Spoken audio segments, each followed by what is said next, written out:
What's going on, guys? I'm Steve. Welcome back to the channel. Welcome back to another video. If it's your first time stopping by the channel, hit that subscribe button. Trust me, you won't regret it.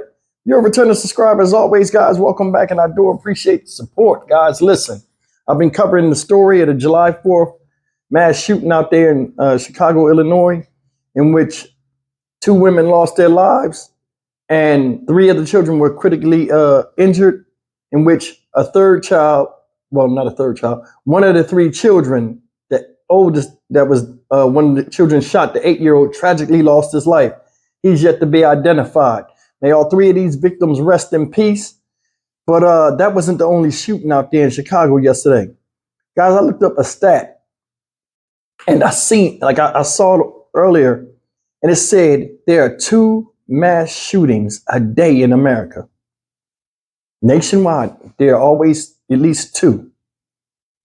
Now, yesterday in Chicago, like I said, it wasn't the only mass shooting. Yesterday, you know, besides this being the mass shooting, the one I covered, there were 49 other shootings in Chicago alone on one day. So 50 shootings in one day. That's astronomical. That's like what? A little over 2 an hour? And you think we ain't got problems out here that the government need to address? I mean, this gun violence thing is out of control, and it's like almost anarchistic in nature. Check out this news article. It talks about some of the shootings that happened yesterday in Chicago. And my bad, shout out Chicago. They always show me crazy love, and I show crazy love back. Check out the video. The July holiday in Chicago marked by more than 50 shootings throughout the city, some of them deadly. Good afternoon, I'm Dina Bair. And I'm Jewel Hillary in for Patrick Elwood. WGN's Andrea Medina is live at the 12th District Police Station with more on our top story. Good afternoon, Andrea. Good afternoon, ladies. Police officers here and from other districts have had their hands full responding to numerous calls and trying to maintain order. Now, during the 24-hour period, gun violence tragically claimed the lives of almost 12 people. Since the 4th of July, a series of shootings have occurred across the city.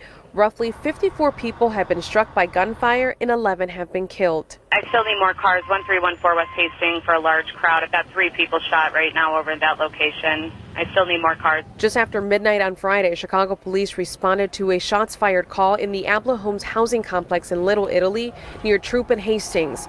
According to CPD, there was an exchange of gunfire between 2 unknown suspects who then ran from the scene. 8 people were shot, 5 women between the ages of 18 and 74, and 3 men between 23 and 36 years old. Injuries range from gunshot wounds to the leg, head, back, knee, and groin. 7 of the victims were taken to the hospital, and all are expected to be okay. Then, just before 2 in the morning, police found 6 people shot on the west side on the 100 block of South Menard. CPD says there was a shootout between 2 unknown suspects who then took off. 2 women ages 18 and 20, a 15-year-old boy, and 3 men between the ages of 23 and 25 were transported to different hospitals and are expected to recover. Up to 4 people shot. Up to 4 people, 10-4. Again, one ticket states is 1 person is shot inside of 7122 Woodlawn. But things turned deadly for some in the Greater Grand Crossing neighborhood on the 4th of July. Police were busy yesterday after 5 people were shot in a home near 71st and Woodlawn around 6:15 in the morning.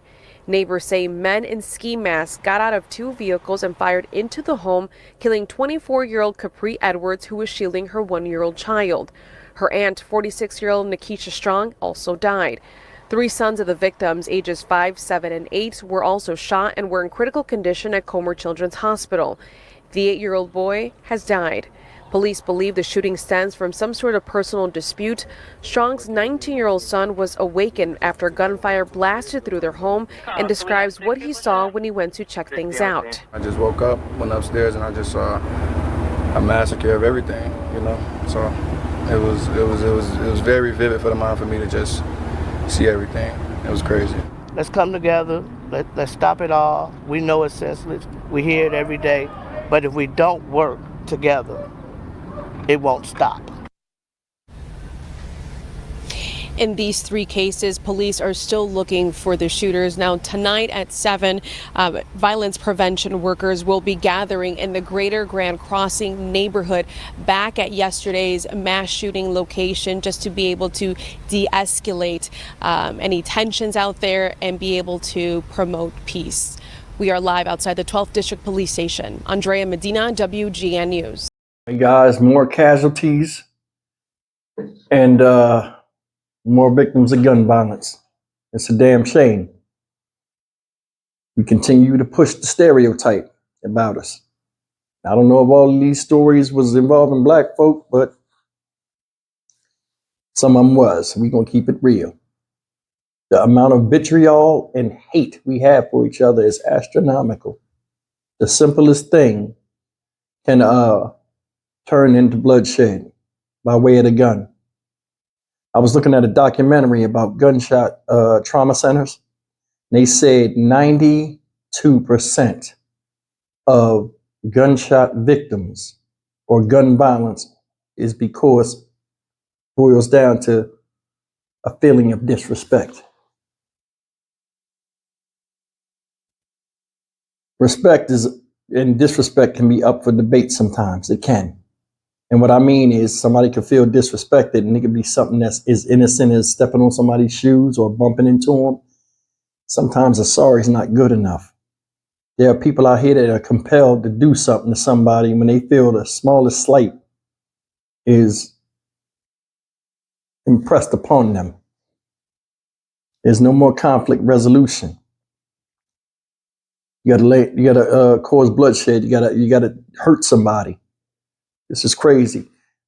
Most of the time you see these shootings, when you see these videos of people shooting and stuff, what do you see them doing? Hopping up and down and stuff. How can you get a steady aim when you're jumping up and down while firing a gun? A lot of times they shoot with one hand in the air. I ain't never seen that, like they riding the bull. It's craziness out here.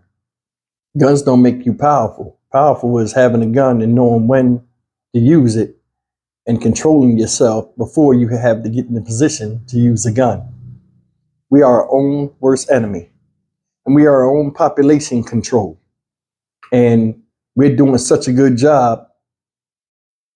In about 20 years, our population will be dwindling fast. And that'll be another story that people will be talking about. See, a lot of times when it comes to a lot of crime, especially with black folk, we feel as though if you're not black, you shouldn't talk about it. But the ones that do talk about it get persecuted and attacked, called a sellout. You don't like your people. There's a big elephant in the room when it comes to black on black violence a lot of times, and a lot of black issues. And when you talk about them, you're the bad guy. So what do? What can we do? What can we do to fix this?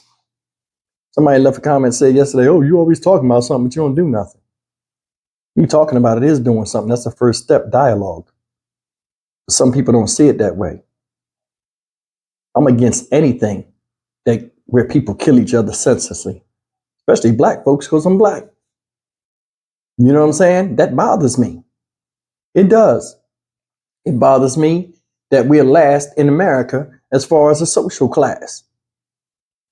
It bothers me that people are more interested in listening to music and copying and mimicking what they see in a fictitious video or in a movie and pick their own type of mentalities or absorb a fictitious mentality like it's real life, and it leads to violence like this.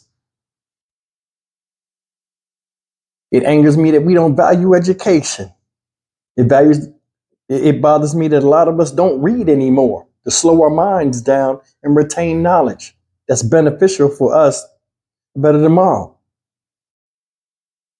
It bothers me that a lot of us are dismissive and want to fight over small things that mean nothing.